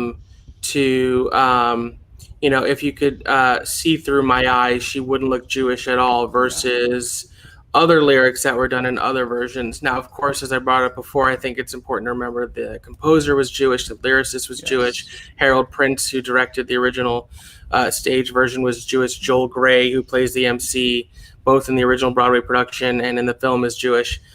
Personally, I think it's a kind of a brilliant satire about the evils of anti-Semitism. It's hard to, listening to it. It's actually kind of a fun song, and I think that's some of its impact. Like some of the best satire tricks you, and you don't realize that you're being taught a lesson until after that lesson's over. But it's a difficult song, but it's also really fun, and I think it's really lyrically clever, and really sort of hammers home the point of how much has changed just in the few short months in Berlin at the time, and the perceptions that not just necessarily like out and out Nazis were walking around with their swastikas, but just the German population at large were starting to have their opinions on Jews shifted. I give it a 5 for its impact and for its wit and strength. And I think sometimes you have to be a little dangerous and provocative. And I think that this is one of those provocative songs. It is phenomenal. Like, it's really, like, honestly, like, just because of its statement, and as you said, it's satire and anti-Semitism and that stuff, I almost gave it a 6 just because of how clever and how well written this whole sequence is, and how the double kind of meaning is. I almost did, and you know what, now that I think, I probably will give it a 6 just because of how powerful the lyrics are. I originally wasn't gonna make it, but I feel like, you know what, this has such a powerful statement about all of that stuff. I feel like this was really well written and well executed. Preston, what are your thoughts on if you could see her? Oh, they're complicated. Go for it. Because you think of like, Tomorrow Belongs to Me and this being songs where you're like, oh, this one's obviously clearly the more sinister one. The experience of the soundtrack is so different from the show because you don't have that visual that you have in this show. The show is immediately something is very wrong, like in the show the whole time. Where this, you're like, what? And like, okay, like you're in a relationship with a lovely person. Like, what's wrong with this? And then in the end, you're like, yep, that's why. A different version of upsetting than in the show, where you're like, you think he's dancing with this gorilla, and then you're like, oh, it's much more obvious. It's much, you know, the whole time, like what's going on. But this, listening to it out of context, which I never do. I never listen to this song out of context. It's just when you get caught up in what it is, and then that lyric hits you, and it's like horrifying. Especially, it's brilliantly written, and I hate it so much. And I think what's upsetting about it is, yes, it's necessary in this show. It's necessary what it is in the show, the complicated experience of the MC in the show, and the performance by that actor in that moment. But I think that people, like when you listen to it now and you're like, I think people agree with this song. I think there's a large group of people that would be like, I find it really upsetting. So I think they did a brilliant job, and I gave it a 1 because I just never want to listen to it. It's totally, Totally can respect that. I get it. It's all about, because look, they got you the reaction that they needed, and I feel like if you do that out of context, that still says so much about the writing and it's so good it's kind of bad in that sense. Liz, what's your thoughts on if you could see her? So I'm going to be closer to Max in that, like, I can't ignore how good of a song it is. And if you were to cut that last lyric, you literally would bop along to this song, like everyone would. And so I have to respect it and give it the 4 that I think it deserves, because again, this also, as we've talked about, it is a show that was written by Jews and has been championed by Jews, like in the beginning. So like just the directors, most of the actors, like it's been very, like, I don't know how to say, respectful to like who is telling the story. And so, and the commentary surrounding it. And so I think it, like, judging it fully based on where it is in the show, what it says, where it is on the soundtrack, it's such a necessary thing to do, because again, it's like it comes after Tomorrow Belongs to Me, which is Tomorrow Belongs to Me inside of its setting and how it's set up, like, just is a sucker punch when you know what it is. But it's also the song that, like, you can kind of ignore what it is. When you get to this one, you can't ignore the ending of If You Could See Her.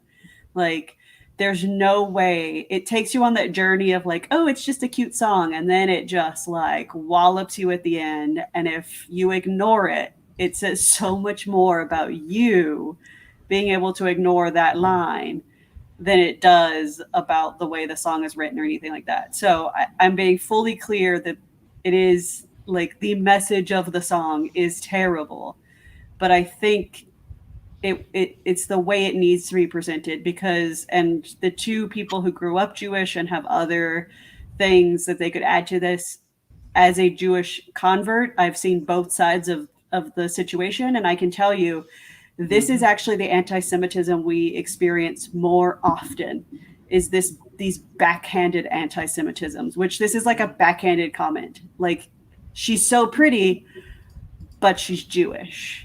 And it's like, that's the kind of stuff that we actually deal with day to day to day. And so it has to exist in a show like this. It just has to. Yeah, it's very well put. Sorry, just to tack on to that. Go for it, Preston. I think like what is so brilliant and difficult about the song also is like it applies to many things. Like listening to it for I think the first time since I transitioned, like it's one of those things where like you immediately want to turn it off. Like it's a different word, it's a different identity, but like it's just something, like you experience it every day. And it's one of those things where I'm like, this art is for someone else right now, and it's doing a great job, but it's just not for me. Yeah, and I totally respect that, because I thought about that too, was just like knowing like, what do other people take from this song? Because you could change Jew to so many different things. So many. And it's exactly what I was talking about, where it's like you could say, oh, you're handsome, but, or, oh, they're pretty, but, and it's like that thing of the positive but. And it's like, I don't care if you love me, if at the end of it you're going to add but you're Jewish, like, or but you're this, like, it does so beautifully what it is meant to do, because it makes you feel like you're safe. Yeah. The song leads you on this journey where you feel like you're safe, you're back in the cabaret, you're having a jolly good time, and then it just stabs you in the heart. Yeah. Brandy gives it a 5. She gives it a rockin'. She appreciates I assume she appreciates the everything you guys said as well. Go for it, Max. Interesting thing about what Liz was saying, and I sort of said too, about how the story is generally told by Jews, is Fosse is not Jewish, and he directed the film, but I think he was super respectful about it, and obviously surrounded himself with people who could help him. But the 1998 Broadway revival, which started as the 1993 West End revival and then was recreated in 2014, was directed by Sam Mendes, who is Jewish. And I think that revival is one of the most stunning theatrical productions I've ever seen. And I think that production, and why they recreated it like brick by brick instead of like redoing something, is because it got so deep into the dark heart of it, and some of the choices that were made have even more impact than the film in some ways. Like the way that ends in particular is devastating, more devastating than the film. I can't remember, is she in the monkey suit on stage or no? Oh yeah, absolutely. Yeah. What we're gonna go with is Max brought up the ending, and we're getting into the final 2 tracks, and this is the title track, Cabaret. Preston, what are your thoughts on the title track, bud? As you know, I sang it with the best rendition of it was me at 9. It's almost the perfect song. Like it's almost too perfect. Like I don't listen to it that much anymore. It's as a story song, as a metaphor song, as a character song. It's just Cabaret. The whole thing, the show, the whole theme of it is like bleak celebration.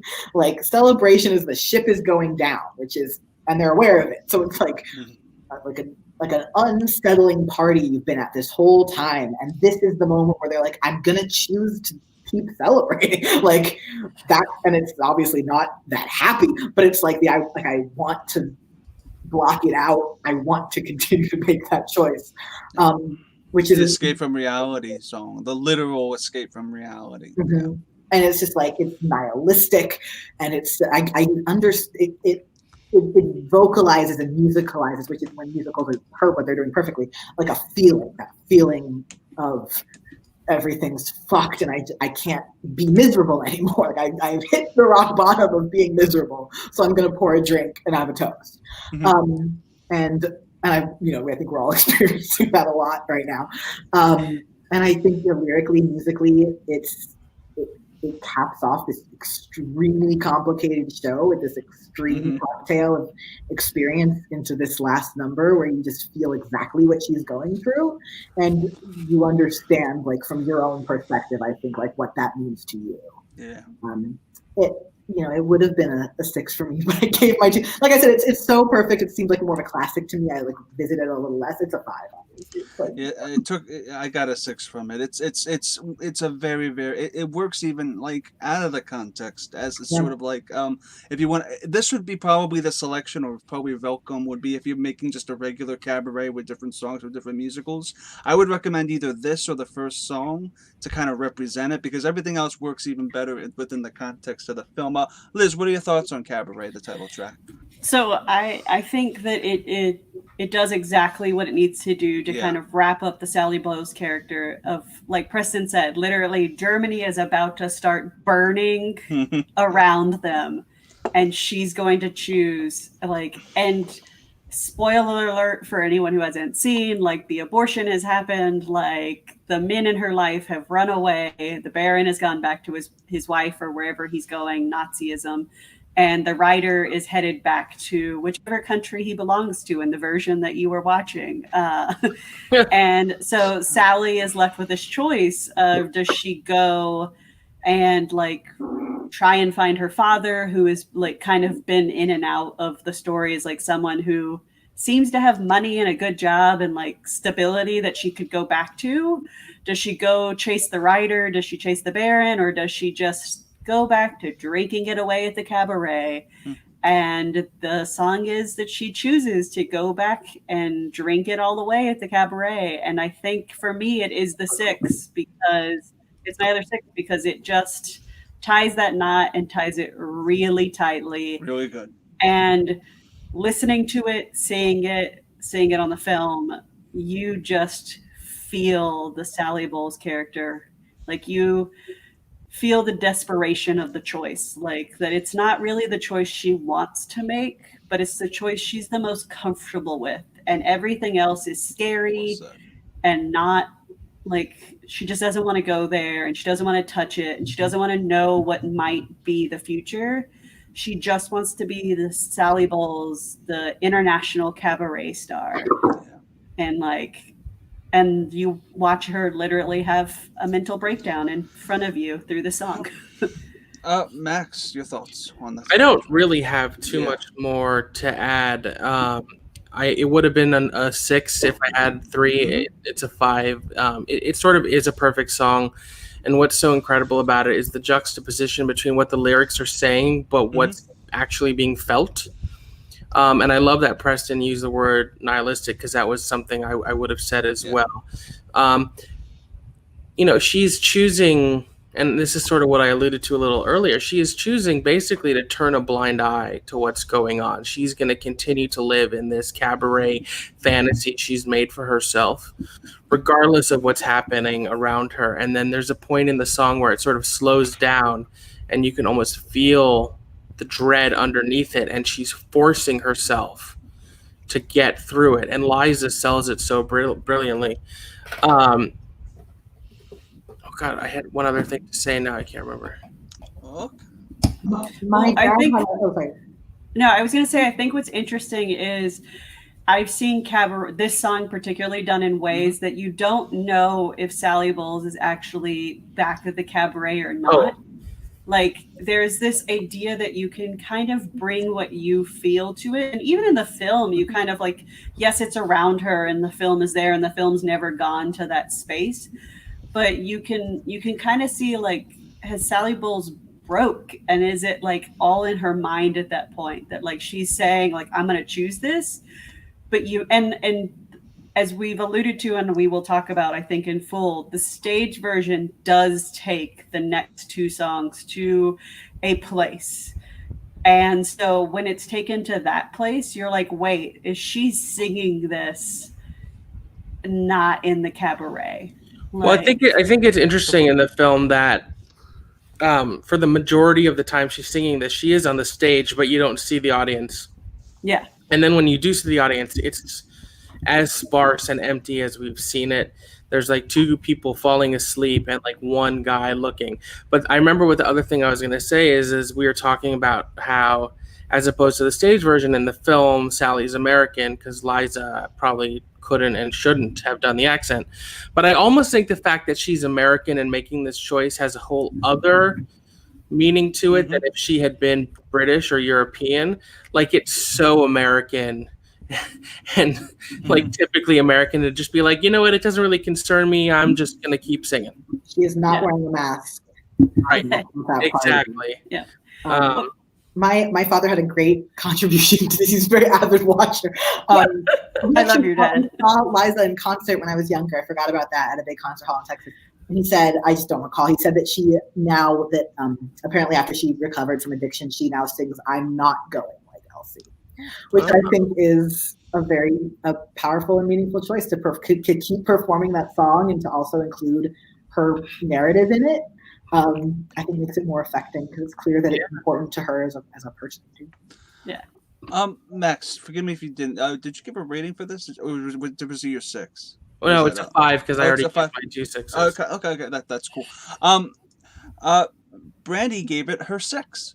She gave it a hard rock. Okay. Respect. So that's the title track.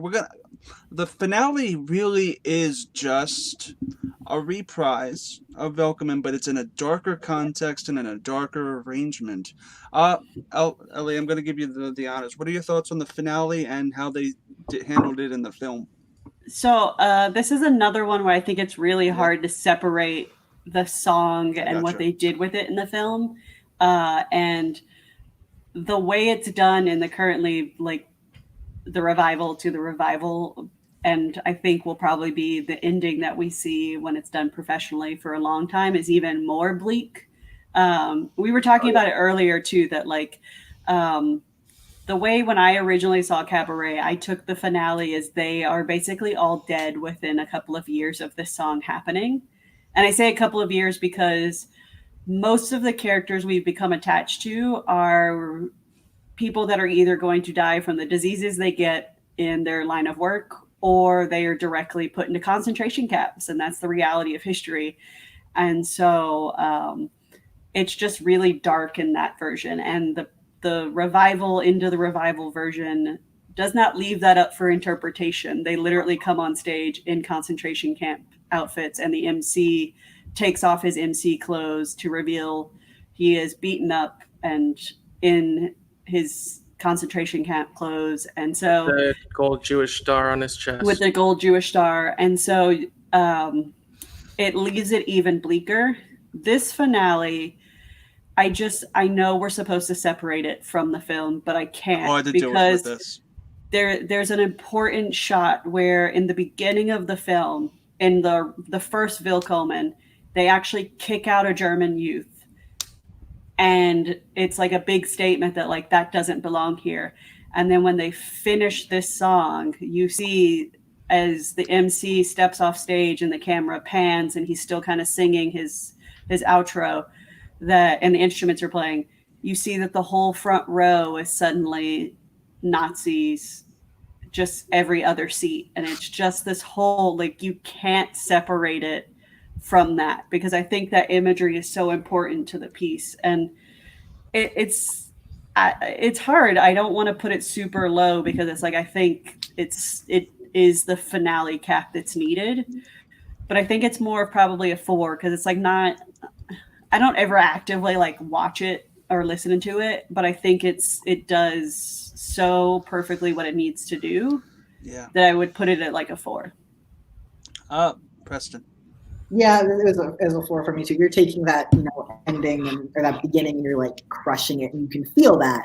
So I think separate from any context, like if you're just listening to Cabaret for the first time, you'd be like, oh, something's wrong here at the end. Like it's unsettling, it's dissonant, it's very off. The instruments are not cohesive. And so, yeah, so just out of context, I think it does what it needs to do to cap the soundtrack off, if that's your only interaction with the show, with the same feeling of discomfort. I don't remember much of the movie, but I do remember the Nazis in the front rows and being like, ah. And then in the show, I mean, it's has such a physical reaction to it. It's a visceral reaction, and I think that I have working in musicals, I have, obviously different experiences with my caliber, but, I've had a lot of rejection from shows that are too sad. And I think it's just brilliant how Cabaret captures you with all this trickery. It's unsettling, but it's fighting so hard, the conclusion of it. And it's always going to end the same. It's always historically going to be the same, but the pushback is so intense. And that end in that revival, I did not expect that. And it's such a gut punch. It's really hard to watch. Yeah, and it's powerful because of it. Usually also with my rule, I usually say that if a finale ends a musical, as well as it opens a musical, it's an automatic 5 out of 5 or rockin', because again, it exemplifies and it leaves you with the feeling that you should be left with. And I would argue that this song, out of context, in context, leaves you with an appropriate feeling of dread. It leaves you with a feeling of hopelessness and the fact that probably the worst thing that ever happened, that mankind ever did, is going to happen. And I stand by it. I'll give the finale a 5 because it's a powerful statement, and I think it was, even in context with the film or out of context, it's a powerful kind of reprise of a song that's probably one of the happiest, WILLKOMMEN. So I felt like it was solid through and through. Max, I know I'm going to you last, but what are your thoughts? Do you agree with anything we're saying, or do you have a different opinion? No, I agree with both Preston and Liz. I would give it a 4. We've talked a lot about the ending of the film visually versus the more recent productions with the reveal of the concentration camp close, which was not something that was added until Sam Mendes first tackled it in 1993. And really, Sam and that production, for the first time, basically completely tore it apart and redesigned the entire musical. Any revival that had happened before that was a very traditional revival. In fact, there was a Broadway revival in the 80s where Joel Grey returned as the MC. So every choice was different. So even the MC in the Alan Cumming versions, he's wearing a leather coat. He's a lot more sexualized. He's wearing suspenders. He grabs his crotch a lot. It's a very different kind of performance. But I think what Fosse does with the parallels that Liz brought up of in the first scene, they kick out the Nazi youth, and then in the end, the way the camera slowly pans and it's on this this glass or this mirror that's sort of textured, so you don't even necessarily see it in full. The camera's just panning around and you start slowly seeing how many Nazis are sitting in that room is really a directorial tour de force, and had such an impact. And let's not forget, and I know we're supposed to talk about the song, I'm sorry, but let's not forget, Cabaret came out the same year as The Godfather, right? The Godfather won Best Picture. Godfather is widely regarded as one of the greatest films of all time. But Bob Fosse won Best Director, not Francis Ford Coppola. They were what you did with this film, how you adapted it from the stage and turn it into this powerful, impactful film, we're giving you the Oscar. And I think that bookend is a big reason why. As a song, it's not fun to listen to. Preston said it's a lot of dissonance, which is on point. The instruments are clashing with each other, but it instills that dread and leaves you really having gone through a full emotional experience with this album.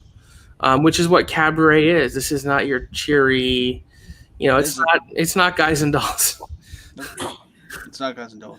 They all end up in concentration camps at the end of Guys and Dolls. I don't know what you were watching. Oh, That's good.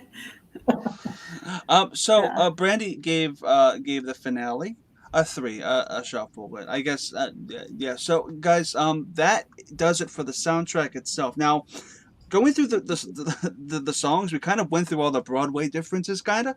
But I was gonna throw it to you, Liz, if there was any other Broadway differences you wanted to bring up that you kind of preferred to the film.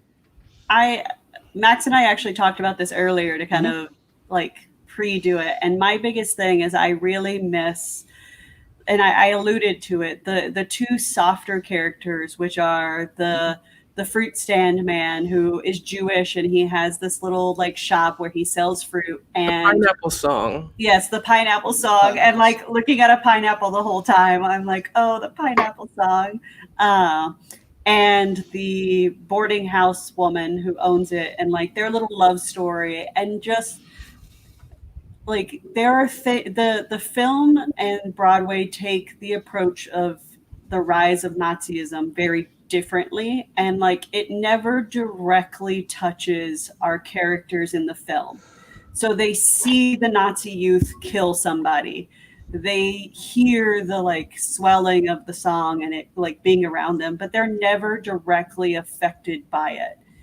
In the film version, they all know the fruit man. They buy fruit from him. He's the boyfriend of the woman who owns the house they live in, and he's a character, and he's in their little community, and it's just so sweet to watch this little old man be so excited about a pineapple, because I think it also like helps frame it in where the world is and how disconnected the world was, and how this was able to happen in Germany without Europe and as a whole in the Americas and everything being connected, because they even talk about how a pineapple is so expensive because you have to get it shipped from Hawaii to America, and from America to here, and from here to here. And so it's just like this symbolism of hope throughout the show. And I think by losing, and the Pineapple Man actually has his windows broken out and he gets beaten up. And so to see the fascism directly connect to a character that you fall in love with, and I don't know a single person that doesn't love this couple so much from the stage version of Cabaret. Especially when Danny Burstein did it, because we love Danny Burstein. Danny Burstein, like I'm just picturing him right now, and like I remember, like, yes, the ending is that gut punch of like they're in the concentration camp. But it's also seeing these two characters end up in the concentration camp, because they put the whole ensemble in. Like, you feel so much more of the impact of what happened when it's directly happening to characters that you've getting used to. In the film version, it's happening around them and not to them. And I think that was the difference, is like on the Broadway version, it directly happened to them. And so it's this whole idea that like I even think Cabaret hits differently, because it never directly happens to Sally Bowles, because she's European. She can go back home. Her daddy will take her back. She can blind herself to everything that's going around. In the Broadway version, the MC ends up in a concentration camp because he's Jewish. The couple that gets married and is Jewish ends up in a concentration camp because they're Jewish. Like, you see the Cabaret workers are just beat up and dirty, and like you can see that literally it comes to this point where she's the only one standing on the stage, like not being affected by it. And so I just think it hits a little Cliff, bit, because he gets on his train and leaves. And that's the other thing too. Like, Cliff is kind of a narrator of the Broadway version, and so he has this big thing in the beginning that's like it's 1931 in Berlin, and he's on a train. And that's the very first time it creeps in, because I think they ask for his papers on the train at that point, but they don't make a big deal about it. They just say, "Why are you coming?" Yeah. And at the end, he's getting out of Germany. The Nazis have taken over, and they're trying to connect him to the Cabaret. And so there's this through line. So I think it does actually affect the writer in the stage version, because he's trying to get out of Germany, and he has this like moment of like, are they going to let me out because I was connected to this Cabaret? And so that was like my overall difference, is I think Fosse was brilliant in what he did in the film, and I think he did justice by what his vision was for the film. I think we lose just a little bit of the actual connection by changing some of the side characters and making the changes less overt. Like the 1993 version is the one that really just, it takes emotional hit after emotional hit after emotional hit. Yeah. I think Cabaret should. So a couple things. First of all, there is a legal full copy of the 1993 West End production on YouTube. They made more changes from when it went to Broadway in 1998, but it still gives you a very good idea of what Sam Mendes did and how he altered it. So if you like Cabaret and you haven't seen it, highly recommend it, because not only, as I said before, do I think it's one of the great stage productions I've seen, but I think Alan Cummings' performance is like generational. It's just incredible, and he just got better and better when he did it in 98 and then again in 2014. One of the reasons why I love the film Cabaret so much is because I think fidelity and adaptation is kind of boring. I think if you're going to take a story or a piece of work and adapt it to a different medium, I want you to justify why you're doing that. I don't want to just see like a copy and paste of what was on the stage. And so I think because they really constructed something different while still holding on to the essence of what made Cabaret is why I love the film. The only other thing, because Liz really covered it also beautifully, that is a big difference and I kind of miss a little bit, is in the stage show, the MC and Sally actually have like a developed friendship and relationship. They talk, they rely on each other. In the film, the MC has no dialogue. He's just there on the stage. And even though like you see them, Sally and the MC interacting, they don't have some of these moments that they have like backstage or where they're like sort of lifting each other up that are in the stage show. Yeah, and I think to that point, like what Max is saying, you lose in when Sally Bull starts trying to like kind of hooking up with the Baron character. You see them have this moment in the stage show. Yeah, who's not in the stage show, but like on film, you see him have this moment where he does like this tongue flick and kind of flirts his eyes to like lead back to money and be like, well, the Baron has money and that's where you need to go. It kind of is so creepily weird the way that's done in the film, and on the Broadway version, it's almost like it would have the situations like that where the MC was kind of leading Sally along felt more genuine because you do see a friendship there. You do see a partnership there. Like, Preston, do you have any other thoughts on the Broadway differences that you wish were in the film? Yeah, I mean, I understand cutting the soft relationship between the two older people for sexiness and, that energy. But I do think, even though I don't listen to those songs on the Broadway soundtrack, like it is very much part of the story that I love about the presentation of it. The ending is tricky for me because I do understand how you cannot achieve what Fosse does with the ending in the film with the show, because you are the audience. They can't come by like slap swastikas on you. Nor can you imagine? Oh my God. Oh. But what I love about, I think, when I saw it, I was like, this feels very unsubtle, and it feels more like as someone, I'm like, oh, this feels a little more for people who are maybe not Jewish, this ending, to really bring home, like, when we often see trans stories that are so traumatic to prove to cis people what we're going through, whereas like trans people don't necessarily need that proof.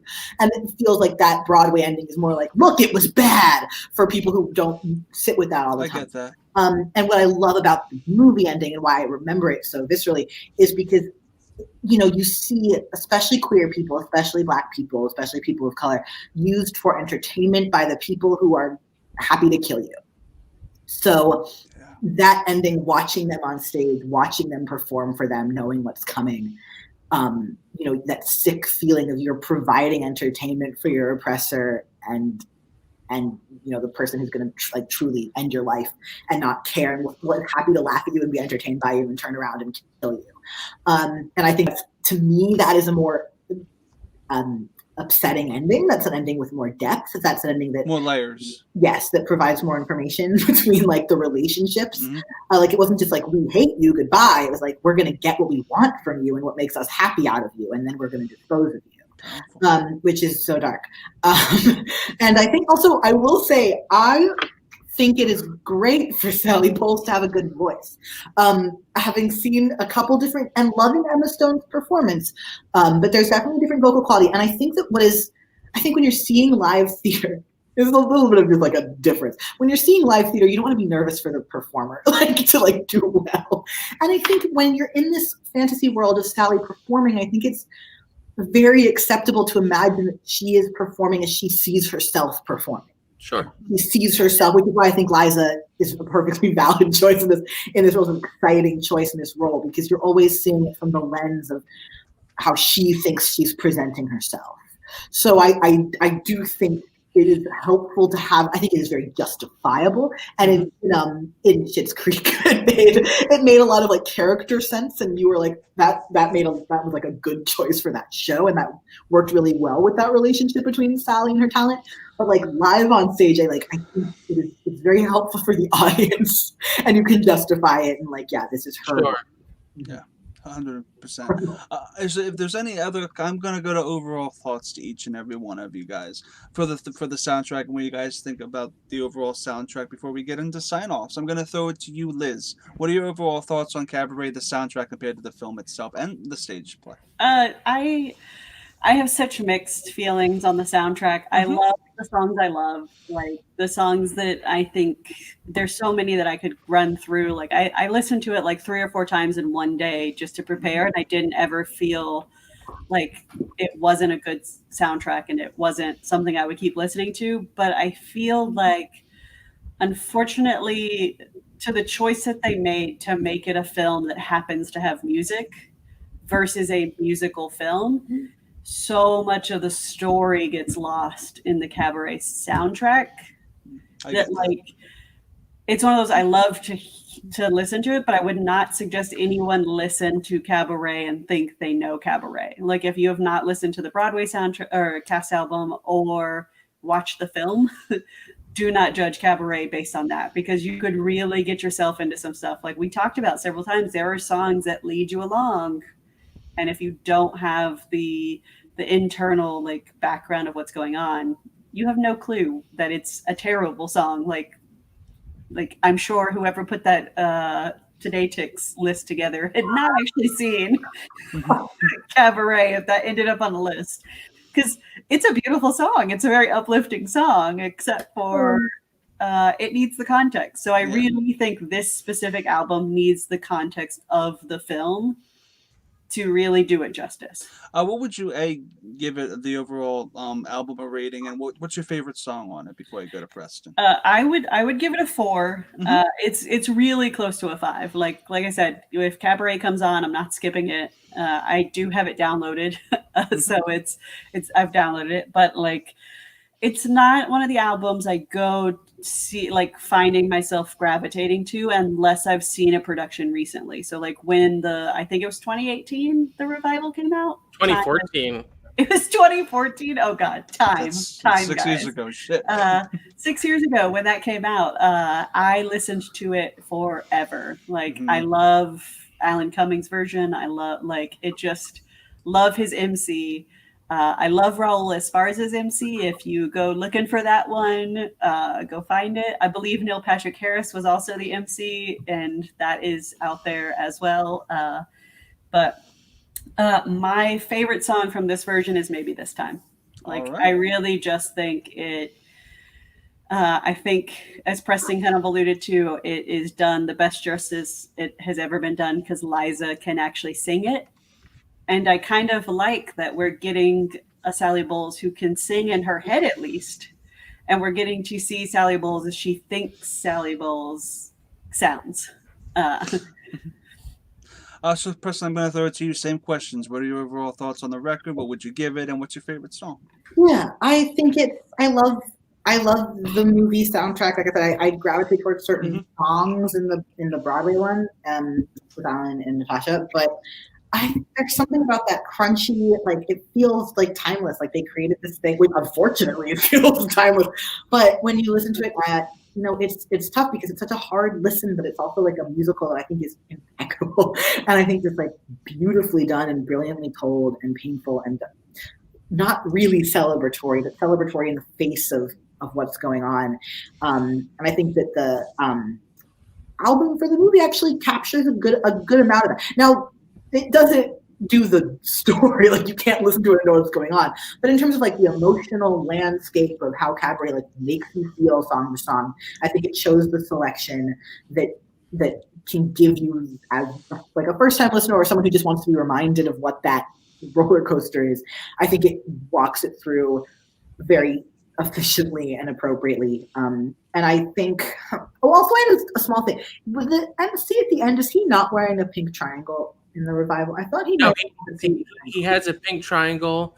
Okay. He has the Jewish star, and he has a little black thing for, and forgive me, this was the word used at the time, for gypsies. Oh, okay.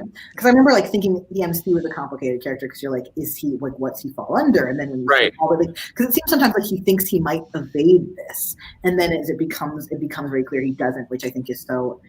I don't know, as someone who fits into so many of these categories. Please vote, guys, if you haven't. Yeah, please vote. It's so beautiful and terrible, and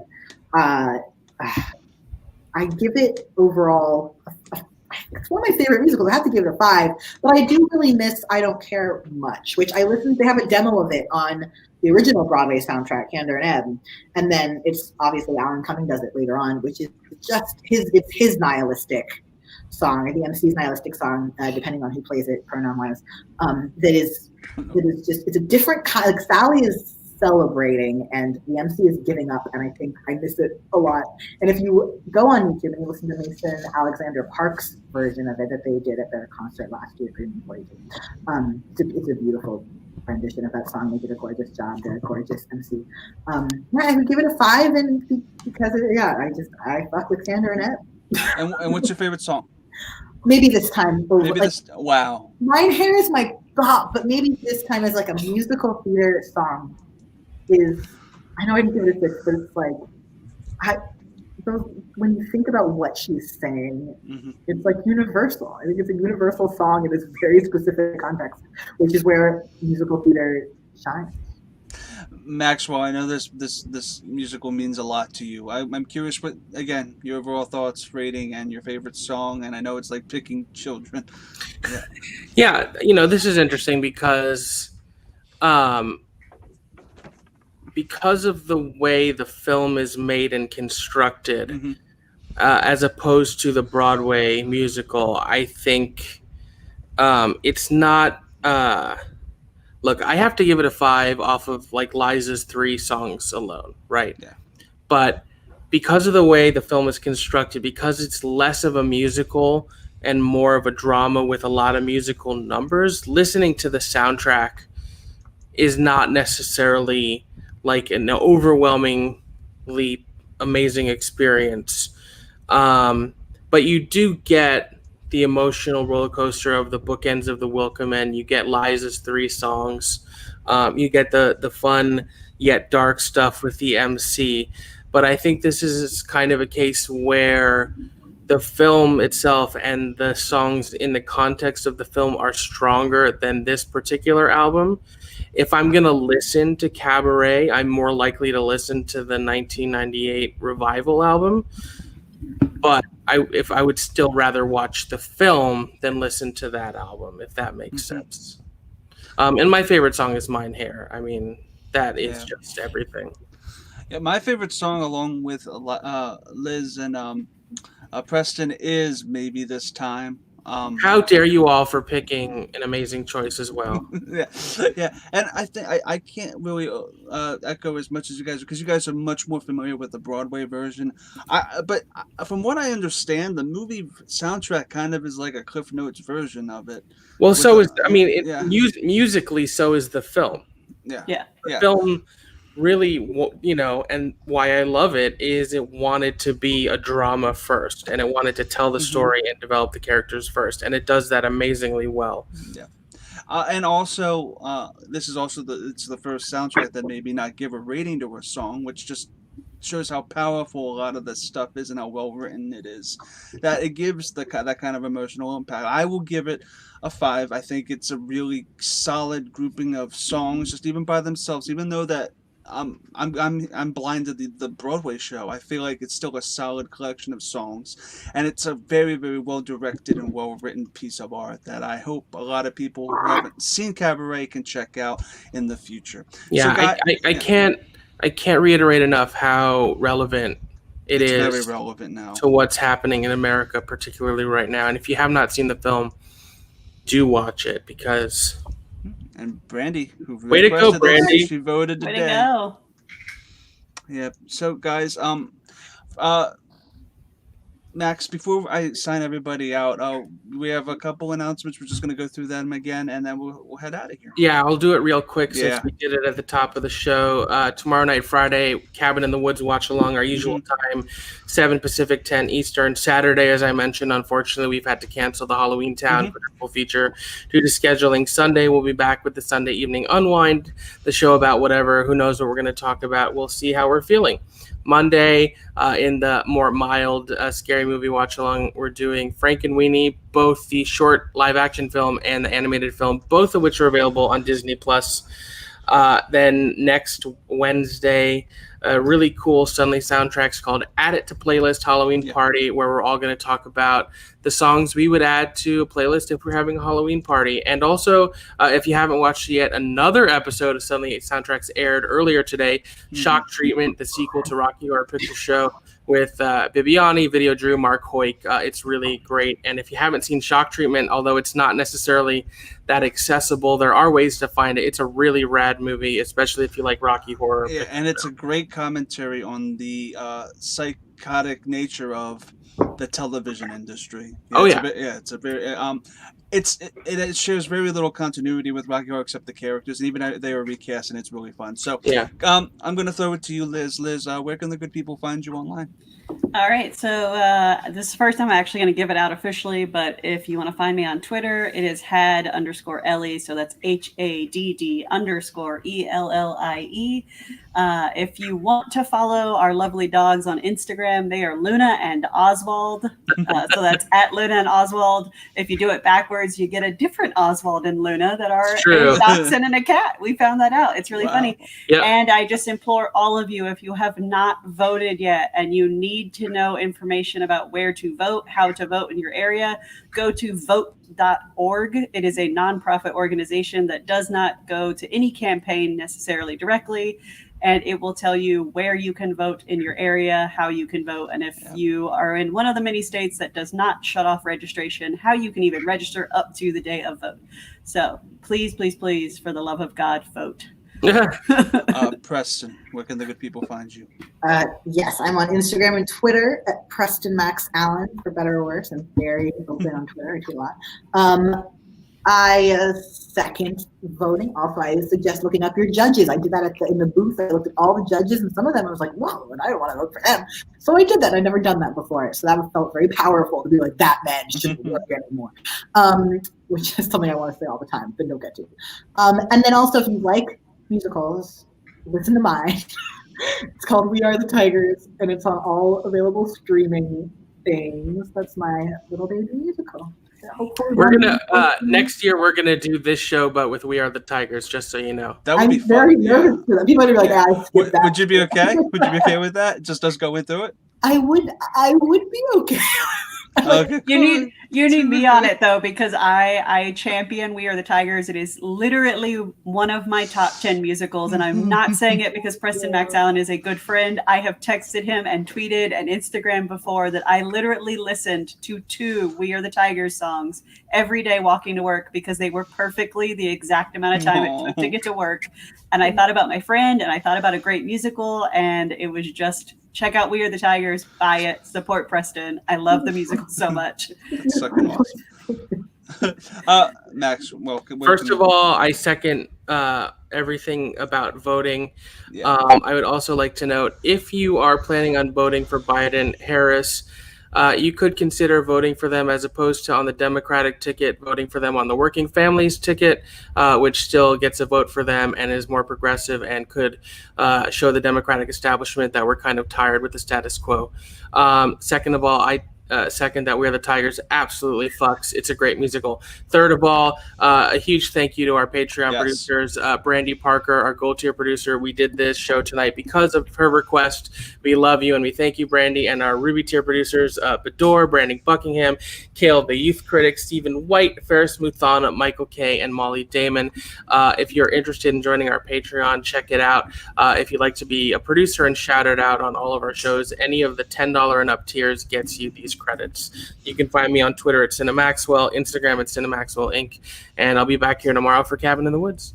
110%. You guys bada bing, bada boom, Chris. Bada bing, bada boom. Bada boom. You can find me on Twitter and Instagram at ChrisCluck8788. Those numbers mean nothing. From Preston, from Liz, from Maxwell, and from myself, we say to you, keep rocking as I find the damn video clip. There we go.